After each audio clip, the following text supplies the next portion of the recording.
Chief adviser injured Nurul হক নূর কে phone দিয়েছিলেন। প্রথমে ওনার wife ধরেছিলেন, তারপরে নূরের সাথে কথাও হয়েছে, নূরের ওয়াইফ ধরেছিলেন। উনি তার সমবেদনা জানিয়েছেন। উনি নূর এবং নূরের সহকর্মী যারা আহত হয়েছেন তাদের প্রতি সমবেদনা জানিয়েছেন। যারা গতকাল আহত হয়েছেন প্রত্যেকের বেস্ট পসিবল চিকিৎসার অ্যাসুরেন্স দিয়েছেন। বলেছেন যে এটার জন্য নূরের জন্য অলরেডি আপনারা দেখেছেন যে একটা মেডিকেল বোর্ড গঠন করা হয়েছে এবং অন্যান্য যারা ইনজুর্ড হয়েছেন সবাইকে যেন বাংলাদেশের সর্বোচ্চ সবচেয়ে ভালো চিকিৎসা পান সেটা এনশিওর করার উনি বলেছেন। এবং উনি নূরকে বলেছেন যে এই ঘটনার জুডিশিয়াল তদন্ত হবে, আর যদি প্রয়োজন হয় কারো চিকিৎসার জন্য তা সেক্ষেত্রে দেখা যাচ্ছে যে বাংলাদেশে থেকে বেটার বাইরে চিকিৎসার প্রয়োজন হবে বলে তাকে বিদেশেও পাঠানো হবে, উনি এটা বলেছেন। আইন উপদেষ্টা আসিফ নজরুল অনেক বছর ধরে স্টুডেন্টদের পাশে ছিলেন। নুরুল হক নূর আইন উপদেষ্টার সাথে বছরের পর বছর ওনারা একসাথে রাস্তায় নেমে আন্দোলন করেছেন।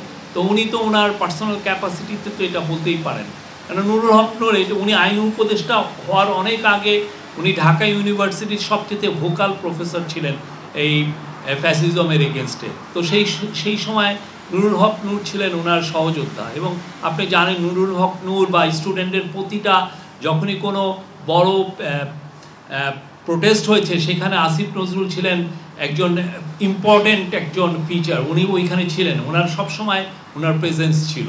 তো এইখানে উনি এই জন্য দেখেন কালকে উনি কিন্তু শুনেই রওনা দিয়েছেন ঢাকা মেডিকেল কলেজে তার চিকিৎসার বিষয়ে খোঁজ খবর নিতে, তার স্বাস্থ্য বিষয়ে খোঁজ খবর নিতে। আজকে প্রধান উপদেষ্টার নেতৃত্বে একটি ইম্পর্টেন্ট মিটিং হয়েছে যমুনাতে। মিটিংয়ে বেশ কয়েকজন উপদেষ্টা ছিলেন, আমাদের ন্যাশনাল সিকিউরিটি অ্যাডভাইজার ছিলেন এবং পুলিশের special assistant on home affairs Khudabaksh Chowdhury ছিলেন। তো মিটিংয়ে বেশ কিছু সিদ্ধান্ত হয়, তার মধ্যে প্রথম সিদ্ধান্ত হচ্ছে যে কালকের যে ঘটনা ঘটলো আপনারা জানেন, গণ অধিকার পরিষদের প্রেসিডেন্ট নুরুল হক নূরের উপরে ন্যাক্কারজনক একটা অ্যাটাক হয়।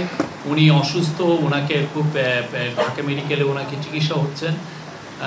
তারপরে ওনাদের যে বৈষম্য বিরোধী আন্দোলনের এই গণ অধিকার পরিষদের ছাত্র পরিষদের নেতা নাজমুল হাসানের উপরও উনিও অনেক ক্রিটিক্যালি ইনজুর্ড হন এবং আমরা দেখেছি রাশেদ খানও ইনজুর্ড হয়েছেন। বেশ কিছু ওনারা বলছেন যে 50 জনের মতো ইনজুর্ড হয়েছেন।